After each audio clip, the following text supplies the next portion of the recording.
कैसे हो आप सब? Python is one of the most popular programming languages.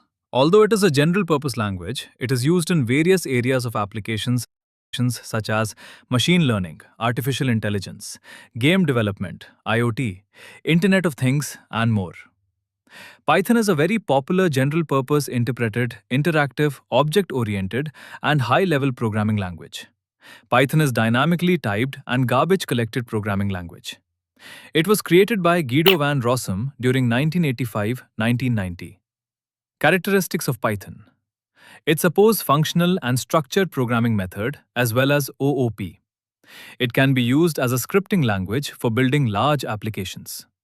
It provides very high-level dynamic data types and support dynamic typing. Application of Python.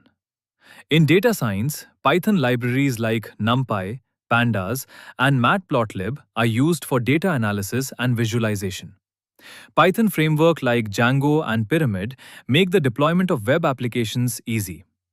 This programming language also extends its applications to computer vision and image processing. It is also involved in many tasks, automation jobs, scheduling, GUI development. Features of Python. Easy to learn, easy to read, easy to maintain.